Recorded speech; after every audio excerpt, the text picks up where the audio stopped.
నమస్కారం గురుగారు. శ్రీమాత్రే నమః. శ్రీ గురుభ్యో నమః. గురుగారు, మాకు లాస్ట్ వీడియోలో వచ్చేసి సింహరాశి వారికి వచ్చేసి జూలై మాసం ఎలా ఉండబోతుంది, అసలు వారికి ఆ మాసంలోని ఏం జరగబోతుంది అనే వాటి గురించి అయితే మాకు తెలియజేశారు.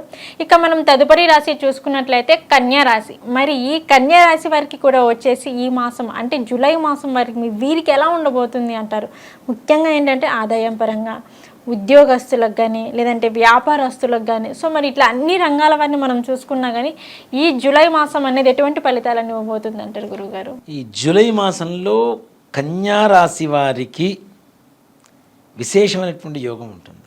దాంట్లో ముఖ్యంగా 100% చెప్తానమ్మా, ఎవరైతే విదేశాల కోసం ప్రయాణం చేయాలి, ప్రయత్నాలు చేస్తున్నాం, వెళ్ళాలి, ఉద్యోగం కావాలి అనుకుంటారో తప్పనిసరిగా ప్రయత్నించండి.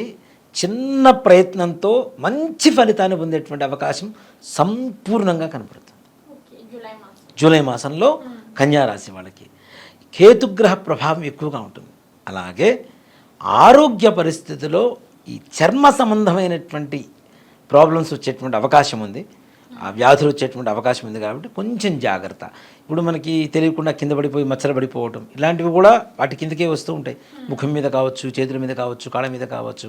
అలాగే చర్మ సంబంధమైనటువంటి బ్లడ్ రిలేటెడ్ డిసీజెస్ ఏవైతే ఉంటాయో, రక్త సంబంధమైనటువంటి వ్యాధులు అలాంటివి చర్మానికి సంబంధించినటువంటివి తప్పనిసరిగా వచ్చేటువంటి అవకాశం ఉన్నది. కాబట్టి తగిన జాగ్రత్తలు తీసుకోవాలి. దేనికి వస్తే ఇలాంటివి ఎక్కువ అంటే ఈ మాసంలో వీళ్ళకి కొంచెం అలసట ఎక్కువగా ఉండి శరీరం మీద పెద్దగా దృష్టి పెట్టకపోవడం వల్ల ఇలాంటివి ఎక్కువగా వస్తూ ఉంటాయి.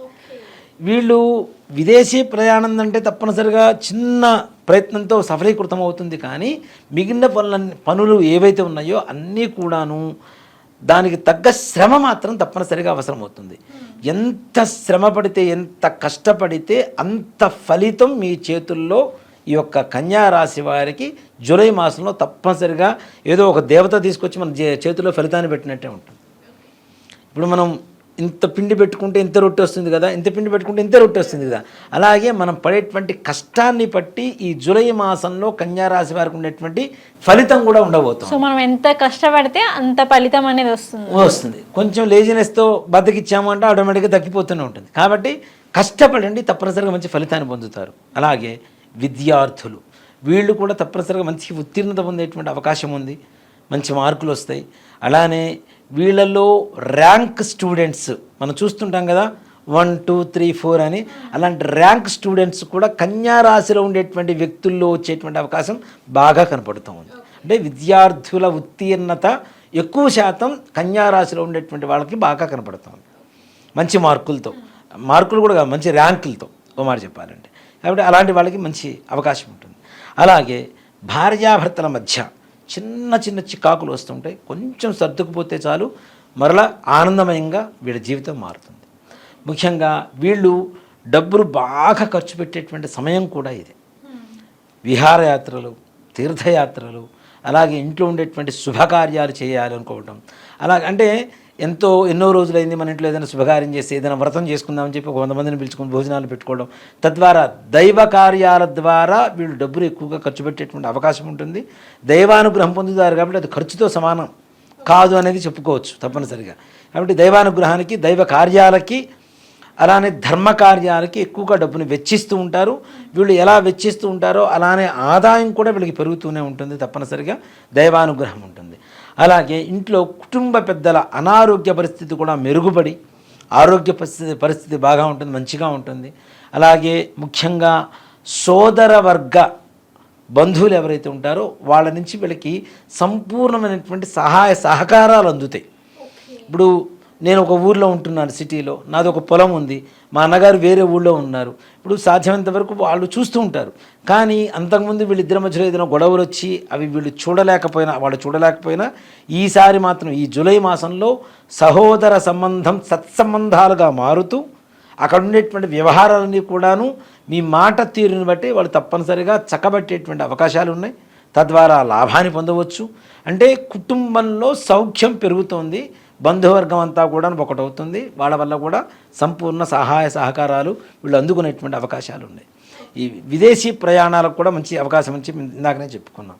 అలాగే సంతానం కోసం ప్రయత్నించేటువంటి వారికి తప్పనిసరిగా పురుష సంతానం కలగడానికి ఈ జూలై మాసంలో అంటే అప్పుడే గర్భవతి కావడం కానివ్వండి, లేదు ఒక 4వ నెల 3వ నెల అలా ఉండడం, అలాంటి వారికి గర్భవతులైతే తప్పనిసరిగా పుత్ర సంతానం కలిగేటువంటి అవకాశం మాత్రం ఈ జూలై మాసంలో కన్యారాశి వాళ్ళకి బాగా కలుగుతుంది. దీంట్లో ముఖ్యంగా పుట్టేటువంటి పిల్లలు కూడా మంచి బొద్దుగా పుడతారు, బాగా మంచి అందంగా పుట్టేటువంటి సంతానం అవుతుంది, ఆరోగ్యవంతులుగా పుడతారు, మంచి ఆలోచనవంతులుగా, అంటే భవిష్యత్తులో వాళ్ళ జీవితం కూడా మంచిగా మెరుగ్గా ఉండేటువంటి అవకాశం కనబడుతూ ఉన్నది. అలాగే రియల్ ఎస్టేట్ రంగం వారు, వీళ్ళకి కూడా వ్యవహారం చాలా చక్కగా ఉంటుంది.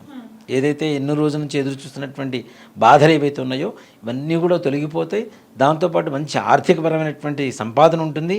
వీళ్ళు నిజంగా మాట చెప్పండి, రియల్ ఎస్టేట్ రంగంలో ఉండేటువంటి వాళ్ళు కొంతమందికి సొంత ఇళ్ళు ఉండవు, కేవలం వ్యాపారమే చేస్తూ ఉంటారు. అలాంటి వాళ్ళకి నూతన గృహ యోగం వారు తప్పనిసరిగా కొనుక్కోవటము, కట్టడం ప్రారంభం చేయటము, ఇలాంటివి ఏదైనా స్థలం కొనుక్కోవడమే మంచిది. అంటే వీళ్ళు అమ్మేటువంటి దాంట్లోనే వెంచర్లోనే మంచి స్థలాన్ని ఉంచుకొని దాంట్లో ప్రారంభిద్దామనేటువంటి కార్యాచరణ ప్రారంభించడం కానీ ఇవన్నీ కూడాను మంచి సానుకూలమైనటువంటి మంచి ఫలితాన్ని ఇస్తూ ఉంటాయి. అలాగే ముఖ్యంగా ఈ రాజకీయపరమైనటువంటి వ్యక్తులకు కూడాను తప్పనిసరిగా విజయం, పదవి. అంటే ఇప్పుడు ఆల్రెడీ రిజల్ట్స్ వచ్చినాయి కదా, మళ్ళీ కొత్తగా విజయం ఏంటి అంటే చిన్న చిన్న సంఘాలు ఇట్లాంటి వాటిల్లో కూడా ఇవి ఉంటాయి కదా, ఎలక్షన్స్ ఉంటాయి కదా, ఎన్నికలు, ఇట్లాంటి వాటిల్లో కూడాను మంచి ఇది రావడం, విజయం పొందడం, అలాగే మంచి పదవులు పొందడం, అలాగే ప్రభుత్వపరమైనటువంటి ప్రైవేటు పరమైనటువంటి ఉద్యోగస్తులకు కూడాను ప్రమోషన్స్ వస్తాయి, కానీ ఆశించినంత ఆర్థిక సంపాదన పెరగకపోవడం మాత్రం జరుగుతూ ఉంటుంది. ఓకే గురుగారు, కన్యారాశి వారికి వచ్చేసి ఈ జూలై మాసంలో ఎటువంటి ఫలితాలు రాబోతున్నాయి అనే అంశం గురించి అయితే చెప్పారు. అలాగే ఏంటంటే గురుగారు, ఈ కన్యారాశి వారు వచ్చేసి వారికి ఇంకా ఈ జూలై మాసంలో మెరుగైన ఫలితాలు రావాలి, చాలా అద్భుతంగా ఉండాలి అంటే వారు ఎటువంటి పరిహారం చేసుకుంటే బాగుంటుందంటారు? తప్పనిసరిగా ఈ కన్యారాశి వారికి కొంచెం హైట్ తక్కువగా ఎర్రగా ఉండేటువంటి వ్యక్తుల వల్ల కొంచెం ప్రమాదం కొంచెం ఉండేటువంటి అవకాశం బాగా ఉంది.